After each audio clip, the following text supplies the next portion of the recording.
Hey everyone, it is Pete from Comic Books Transformed. And you know what? We've been gone for about a month and a half, but I am back here with my good friend Brian, and I am just happy to be back talking to y'all. Brian, welcome back. Welcome back, Pete. And what a reason to be back for. Boom, that's right.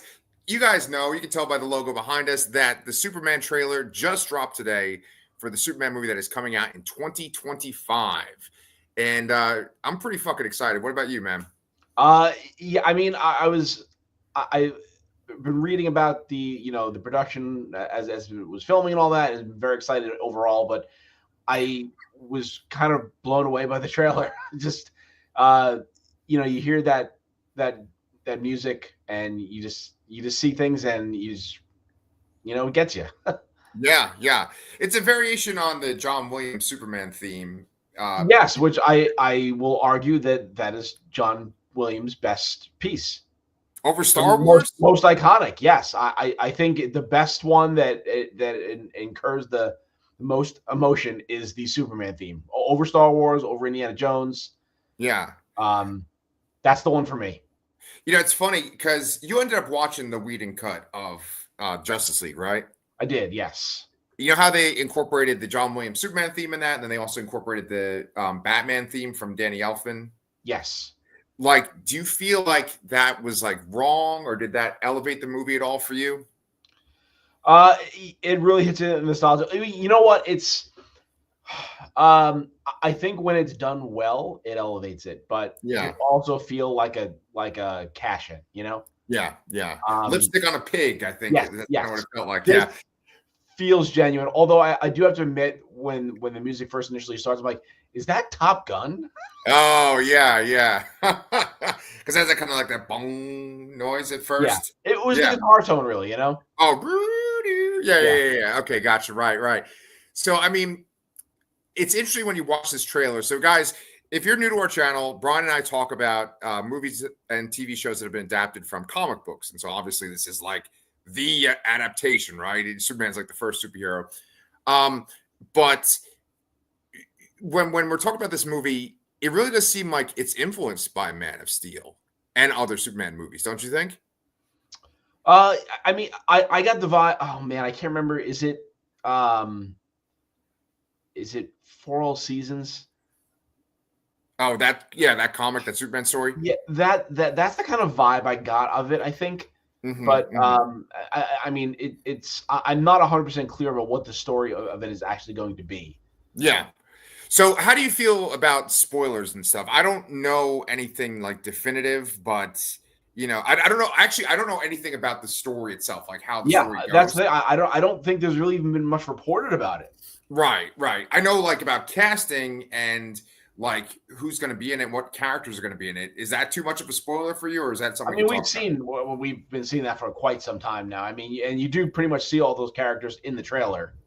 Yeah.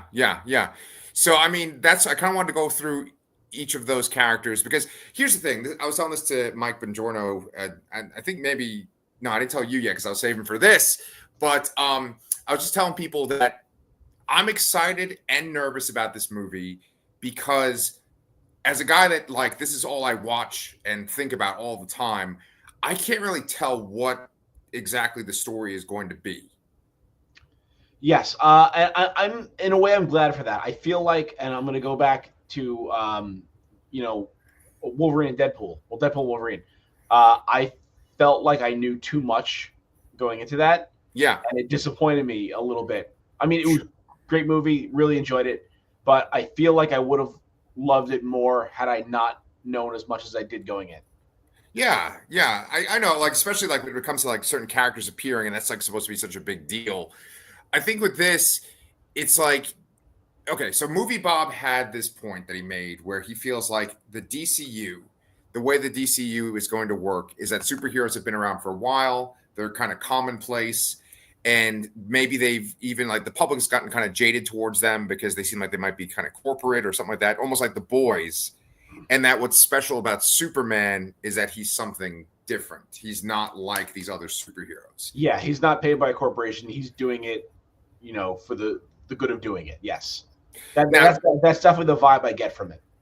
So do you like that, or do you feel like it needs to be like Superman is the first hero that comes out, and when you see him, that like changes the world? Like his appearance is what starts everything. No, I just think that you know, the whole idea of Superman is truth, justice, and the American way, which I think is kind of the American way is kind of a messy topic these days. I think Yeah. where back in the days of the inception of Superman and Captain America, like it was very clear. I mean, even up until 10, 15 years ago, I felt it was very clear in a way that it is not Yes. as today. So I think that as long he needs to stand for what's right and at least truth and justice. So I think that's what he needs to be the pinnacle / beacon of hope in uh, in the DCU, and I think that's what they're going for here, and it seems like a good idea.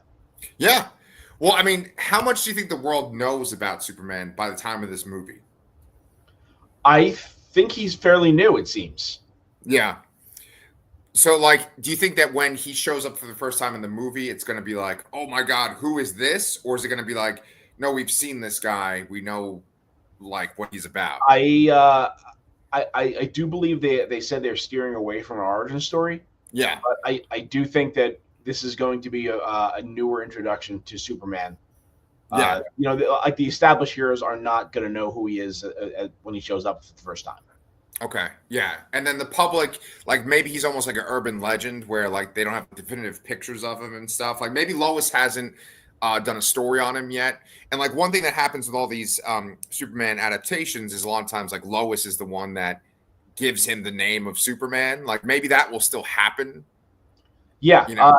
that's a good point. Yeah, I think this will be his kind of introduction to the larger world, kind of revealing himself, almost kind of how My Adventures with Superman starts in a way.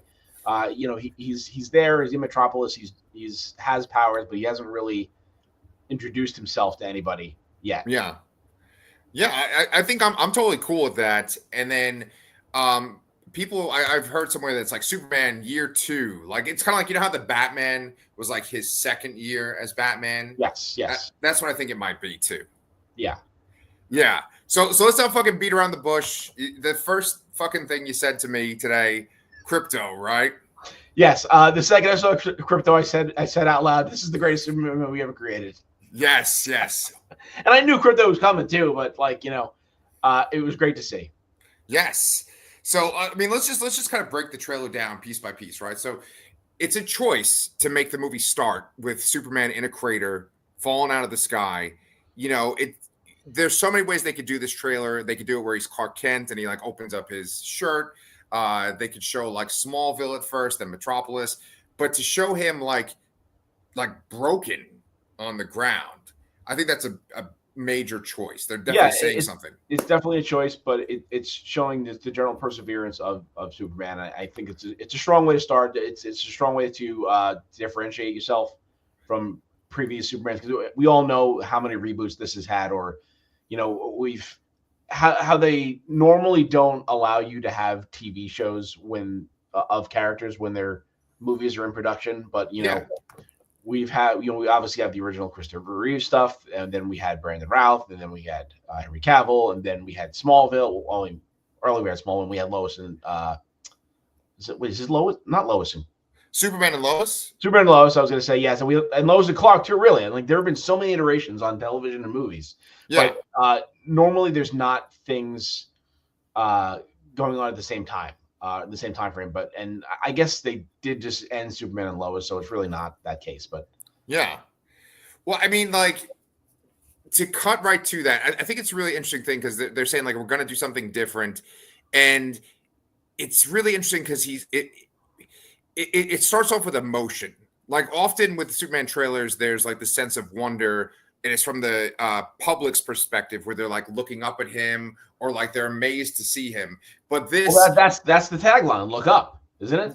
Right, absolutely. But I'm thinking of like to be like this is the first image that we see of Superman.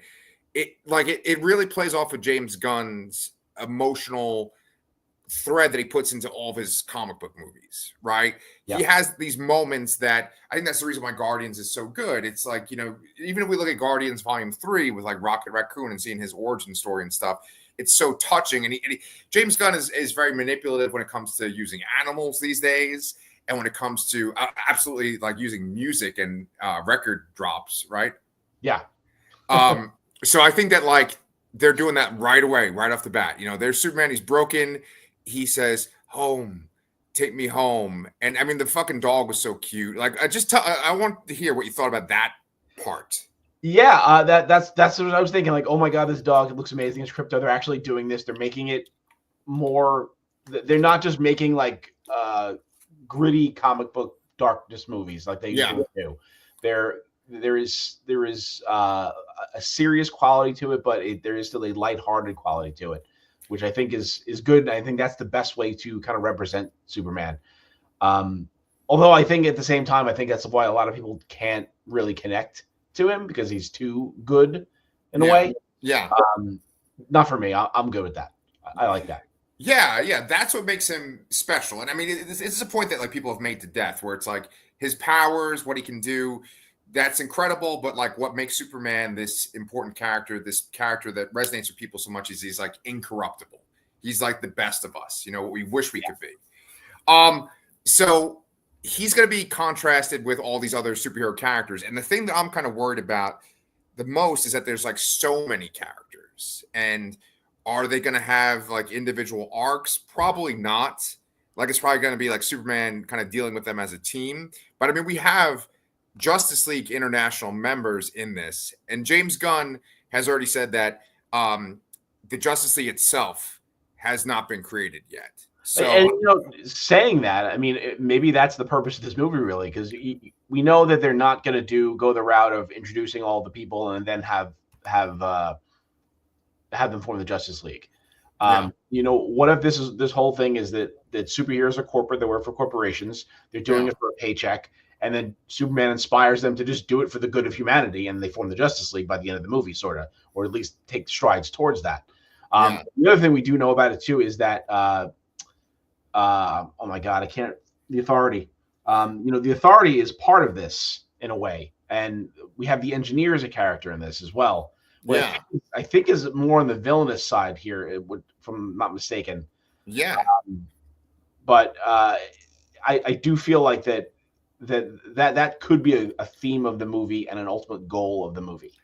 Man, that would be fucking awesome, actually, to have it be like superheroes are kind of like focused on money and fame and stuff, and then Superman's presence makes them want to do it outside, like just for a noble reason. Inspiring people to be better. Yeah. We got a couple of comments here. Let's check them out real quick. We got Lion Main Man, off topic, but could you guys do a video about the director's cuts to the Amazing Spider-Man? Release the web cut. I mean, if we had our hands on it, I guess we could talk about it. I don't really know a lot about it. I know like about an extra scene, but Lion Main Man, that is off topic. So let's save that for later. Thank you for writing, though. You're freaking awesome. Then we got Derpy Entertainment with James Gunn. He knows how to balance writing of tone, and the trailer points that out. Very good point. Yeah. And then Derpy, Engineer, is spotted in the trailer too. Yeah, I didn't see her in the trailer. Like I saw there was they basically did give a glimpse of everybody. Like I did see Hawkgirl. You do see Metamorpho. You obviously see Guy Gardner, and he's terrific. But I did not see the Engineer. Right. Well, so there's the set photos too, right? And I think that they do show the Engineer in the set photos. Yes. And then they show Frank Grillo, who is Rick Flag Sr. Now he's on this Creature Commando show, and I'm loving him on that fucking show right now. Yeah.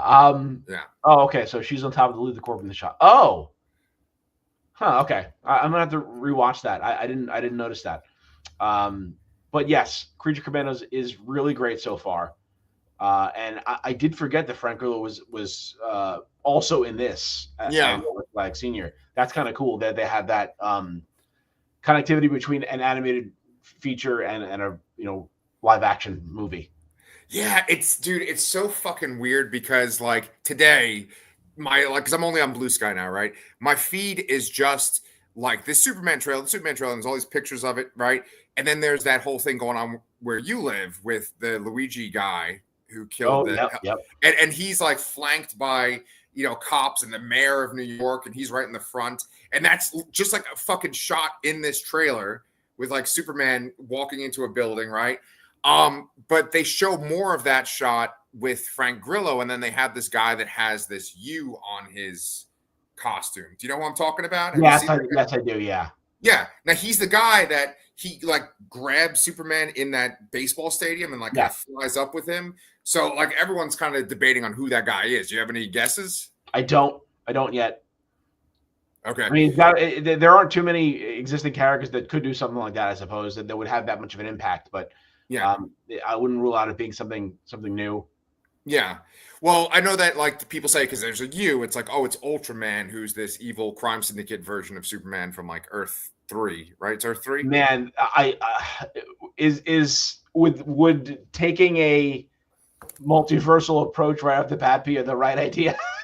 No, it's actually a horrible idea, and I think that they're not going to do it just because of that. We got Derpy over here with his theories and stuff too. Derpy said episode 4 is wild, and the bigger picture shown in that specific episode. He's talking about Creature Commandos. I haven't watched 4 yet. I watched 3. I haven't seen 4 yet. Okay, so we won't deal with that, but he is right. Derpy's right about that. Then he says, I know who it is. You can drop it in the comments if you want, Derpy. But I was going to say the theory that I like the best, Brian, is that it's Bizarro. What do you think about that? Ooh.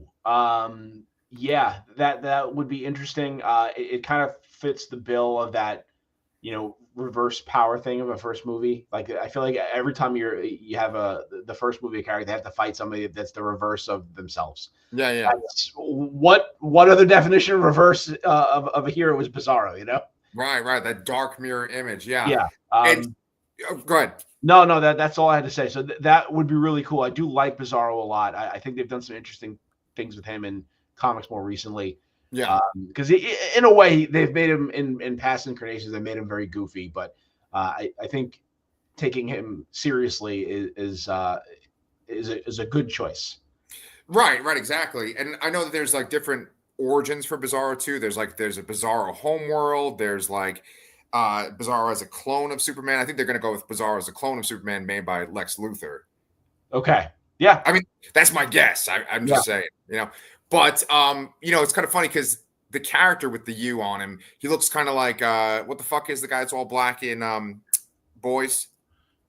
Oh, Black Noir. Black Noir, yeah. Because I think that like this movie is kind of like a response to The Boys and like kind of cynical superhero movies and cynical superhero projects, like the idea of like superheroes not being noble. And I think that like James Gunn has already said that like the Authority was a big influence on him, and they're kind of a cynical kind of team too, as well. Yes, I'm very being. Although we have had the Authority in the same world as Superman, and there was even Superman and the Authority in the comic book.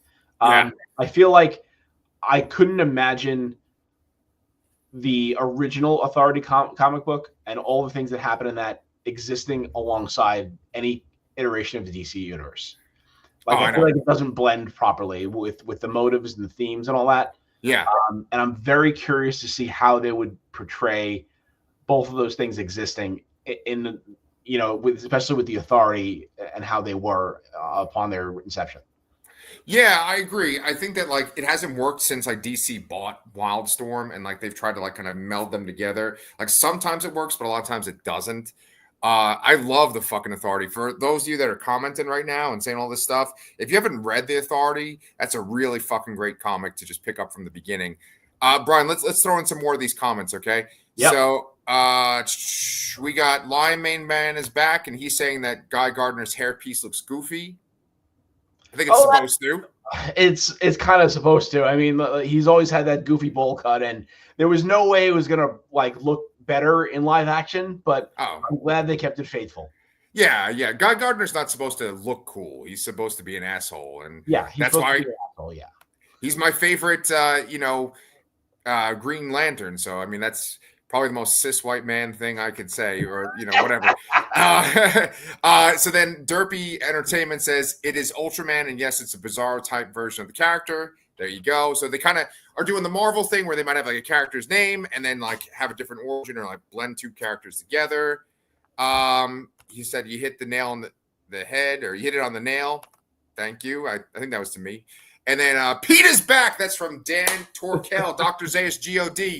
If you're still watching, Danny, and for those of you that don't know about our channels, I got another channel too, the Lassercast. The Lassercast is coming back soon too. Derpy says, yes, that's actually the rumor, Pete. Lion Main Man says, I actually like the suit. My only gripe is with it is the underwear. Now, Brian, do you know the explanation that his name's like Richard Cornsweet, who's Clark? David Cornsweet. David Cornsweet. Do you know his explanation for why the trunks are on? No. Mm-hmm.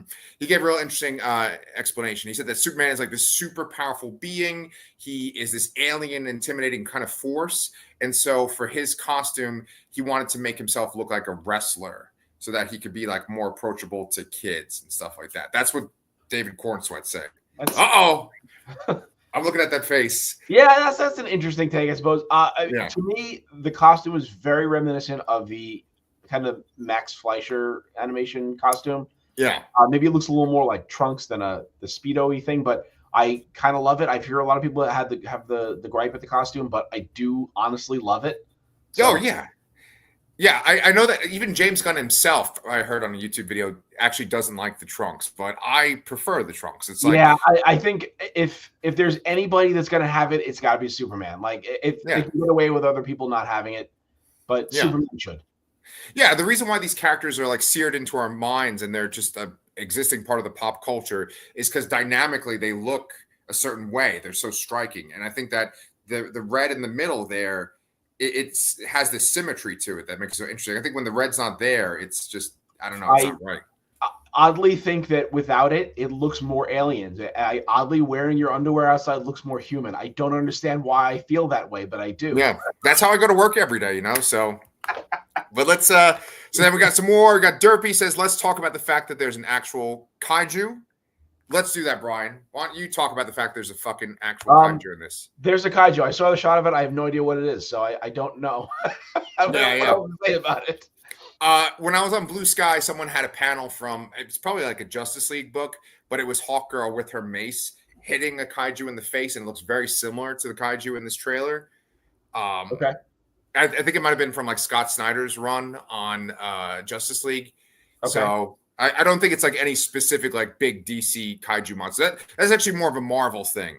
Like and just thinking about how that even could fit into something like this, unless it's just how they introduce him in the movie, maybe that's like the opening scene or something. This is how Superman. This is how people find out about Superman. There's a big monster, and Superman comes to save the city. Right. Exactly. So. I am thinking that's the way it's going to open. I do think that, like, I saw someone saying that Clark is fighting someone in the Arctic and that's when he lands, but I don't think that's the case. I think that he's like fighting someone in Metropolis. Maybe they kind of fight above America a little bit and he gets knocked to the Arctic. But I think what's even more likely is that he flies back to the Arctic to like save himself, but doesn't quite make it to the fortress and crashes. Yeah, I agree with that. Yeah. So let's just go through more of our tickers over here. So we got let's talk about Guy Gardner though. We talked about his hairpiece. You guys mentioned it in the comments a little bit. So I'm assuming that Nathan Fillion is going to be playing him for laughs, right? I imagine so. Although I think they'll allow him to be serious as well. He seems to be the biggest. I would say might be one of the bigger names of these side characters. I mean, at least actor-wise. So I feel like he'll have a more substantial role than the other cameos. Yeah, I mean, like Nathan Fillion is in so many of James Gunn's movies. I mean, he's in that last Guardians 3, and like he can kind of play a buffoon, and Guy Gardner is a buffoon for the most part. Yes. And one of the things that was really interesting to me was that there's that image that we saw a couple of months ago where it's like Superman putting his boots on in an apartment and there's like this light battle going on behind him. You know that image? Yes. Like now people are saying, because they show it in the fucking trailer too, like people are saying that the green in it is like Guy Gardner's ring. Maybe. That could be it. Yeah. And don't we see that that big blue glowing thing with the scene with Clark and Lois? Or Superman and Lois, I should say. Yeah. I think so. I think so. Yeah. I have no idea what the hell that is. Yeah, at like all. there's so many like even if we go by the idea that I had, like there's so many things that seem to be involved in this movie, like so many like set piece things. Yeah. I'm wondering, are they just like background montage sort of things, or how relevant to the plot they actually are? Yeah. Yeah. That's a really good point. That's a really good point because Like we're talking about a giant orb, we're talking about the Fortress of Solitude, yeah. being knocked out in the Arctic. We're talking about a kaiju. There's all Yeah. these heroes. Yeah. And we didn't even fucking mention there's like this other country. I think it's called Barovia. I might be wrong because it's from DC Comics, but that's where you have all these people chanting Superman in the trailer too. Yeah. And so, like, I don't know what the deal is with that. Like, something's going on. There's a kid raising a fucking yellow flag with the That's Superman true. Yeah. symbol on. Yeah. So, I mean, right. That's the whole thing. If you look at this, if, I'm trying to think, it's like having a Lego set, but not having the instructions. And you're like, where the fuck do these things go? That's a really good analogy. Yeah. Yeah. Yeah. I was going to say a puzzle, but that was too. So I wonder if what came first. I mean, have you read Absolute Superman 2 yet? Yes. Yeah. Yeah. Of course. I mean, I feel like there's a lot of that kind of rebellion, revolutionary stuff in that, and that's kind of the vibe you get from that scene with the kid with the flag. I wonder what came first, or they were kind of developed in parallel, or connectivity there. Like, hey, we're doing this. Do you want to do that with this? Yeah. Yeah. Or vice versa. Yeah, I thought about that sequence a lot, and I was thinking how they're going to have to make a point to not just have Superman in Metropolis. They're going to have a point to show him doing things in other countries, just to kind of show that he's like a hero of Earth, not just America. And so I think that, I mean, I don't know. I think that the fact the kid is like whispering Superman and he's putting that flag up, that scene's going to have one of two things. It's either going to be part of the plot, like part of the main plot, or it's going to be that like it's just showing that Superman already has a big influence on the world, and maybe it is part of a montage, like you said, but like that's the thing that happens often in modern DC comics where they'll show some sort of country that's like war torn, and then the heroes step in and kind of save the day, and it's just to kind of show them on like a global scale. Let's look at these comments some more. We got Danny's back. You know me, and one, A, I'm not a DC fan, and B, not a Superman fan, and this trailer looked awesome. Yeah, I haven't seen anybody say anything bad about it, honestly. So yeah, right. No complaints yet. Spoiler: you can see a certain Flash villain in the trailer too. Should we let him spoil it, Brian? He says it's on a newspaper. Yeah, that's yeah. I don't know. What do you think? Yeah, dude, spoil away. If it's in the trailer, you can fucking tell us. Yeah. If it's in the trailer, that's a fair point. Like, it's not like they're showing it to us because we didn't notice it yet. Yes. So, and I'm sure like it's just going to be all over social media and stuff for the next few weeks now. What do you think about all the Daily Planet people? I mean, I'm glad they're all there. There's one guy I don't remember. Obviously, there's Lois and Jimmy Olsen and Perry White, but there's another guy there that I'm not as familiar with. Oh, the dude with the mustache, right? Yes. Yeah, he's played by this guy from SNL. I know his fucking name too because there's Beck Bennett. He's playing Steve Lombard, right? Steve Lombard, yes, that's the one. Yeah, he's like the sports guy or something at the Daily Planet. But yeah, he's just part of that cast. I like the idea of like the Daily Planet cast having some relevance. I think that it's a balancing act though, because if they do it just right, they can be kind of charming and fun and make you want to see more of them. But they could also have it to where they put them in too much, and you're like, all right, I don't give a shit about these Daily Planet people, Yeah, but also it is nice to see Jimmy Olsen because I believe he die in the previous, like, pretty early. Yeah. Batman v Superman. Yeah. Oh, look, Derpy. Okay, shit. I almost spoiled something for you, Brian, too. It's okay. Grodd. Okay, Grodd's in the newspaper. Yeah. I don't want to spoil something for you, but you'll see soon. Okay. Anyway, going back to what we were talking about, though, like when we look at what we've been seeing for Superman for like the past, I don't know, 10 years or so now with the Scott Snyder stuff, they make it seem Zack Snyder. Oh my God! Thank you. Like all the stuff where Superman's involved in like another country, is really fucking like dark and disturbing, and that's where they fucking shoot Jimmy Olsen in the face. Yes. You know, and I think that this movie is kind of like in response to that, just like it's in response to like The Boys and The Authority, where it's like instead of Superman scaring people in other countries like he does in Batman v Superman, he's actually inspiring people. You know? Yeah, that's the best way. That's the right way to do Superman, honestly. So yeah. I'm sorry, I'm talking a lot, but what about with Pa Kent? Did you like that little shot? Oh, anytime they do anything with like parents is always a tearjerker. So yeah, it seems like he's in.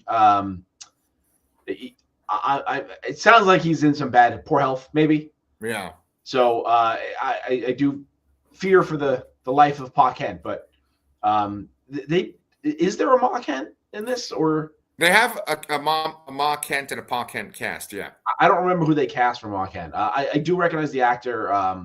Can't remember from what as Pa Kent, but I do recognize the face at least. Yeah. Let me see. I'm looking at the wiki right now, but they always choose to they always choose to like kill one off. Yeah, at least one. Yeah, and sometimes in the comics, both of them are. Yeah, too. Yeah. So I mean, it is like that Lego set where there's all these different things. I mean, we have this stuff on Smallville, and like you said, the dad looks like he's sick, and then we got all this kind of crazy kaiju cosmic kind of shit going on, and then the team itself. I know we started talking about them, then we kind of veered off, but the team, they're wearing these uniforms that are like Lord Industries or whatever the name of Maxwell Lord's company is. Yes. And so they're kind of like a sponsored team. And this one guy I saw today, he was saying that he felt like the team looked like kind of like the Justice League International, which had Guy Gardner on it, and then the Terrifics. Did you ever read that comic? I might have. I mean, I've seen the team before. I don't know if I've particularly read any of that series, but yes. But yeah, was he on that, or no? Metamorpho was on that team. That's what I'm thinking of. That's the whole reason I fucking brought that up is because Metamorpho is in this trailer, and he fucking looks a lot like Drax, don't you think? Yeah, I can see that. Yeah, but that's the guy from Barry, isn't it? Oh yes. So, yeah. I mean, he kind of like looks like that anyway. Right. I just thought like the makeup design and stuff kind of looked like Drax, and the lighting. I can see that a little bit. I mean, different color, and there's more like it could have been him transforming, but it was more like wrinkly sort of than I would think Drax would be. But yeah, but I can't imagine them playing a character like that, like Drax, though. So yeah. Well, so the thing with Metamorpho, right? Fuck, I can't remember off the top of my head, but like they say the name of the company, like you see the logo for the company that like he works for that makes him into a superhero. Oh, Stag. Stag Industries, is that it? Stag Industries, yeah. I know Simon Stagg. But I can't remember what it was. You see the logo clear as day in the trailer, right? So, like, that's like another thing where it's like, okay, are they going to show Metamorpho's origin in this too? Like, what's going to happen there? You know? Yeah, and like you said, they're showing Luthor Corp. I always want to say LexCorp, but it is Luthor Corp. Mm-hmm. You know, they have Stag Industries. I mean, Mr. Terrific has his own company too, so I'm kind of wondering why he would be working for somebody else necessarily. Right. So, yeah, they're throwing a whole universe worth of stuff into this movie. Yeah, it's a crazy stew. And you do have all these corporations. Like, I think that's kind of an important thing to put in there is that it's like they're almost like tools or weapons for corporations. Yeah. And then so now speaking of corporations, it kind of brings us up to the last thing that I thought to talk about, which is Lex Luthor. Yes. Good casting, looks good, and I do agree that Lex is the best Superman villain. I always love the angle where Lex is just kind of bothered by the superiority that Superman as an alien has over humanity, that he wants to just beat him as like the pinnacle of humanity in his own mind, that he wants to be better than that. He doesn't want to allow an alien to come in and defend or take charge or be believed in over himself. Yeah. So that's my favorite version of Lex. I feel like, especially if we're talking about, who that U-Man character is that we kind of spoiled before, that makes perfect sense to me. He's trying to use his own ingenuity to prove that he's better than Superman. Yeah, yeah, and he creates him. And I think, we don't really see any dialogue from him. I think like you just kind of hear his voice say Superman at one point when they show like a close up of him. Yeah. It's in this really weird sequence where it's like he has a gun, and he's kind of holding the gun like this, and then like Superman is like pulling back as if he's going to throw a really big punch, and he shatters a window. Yeah.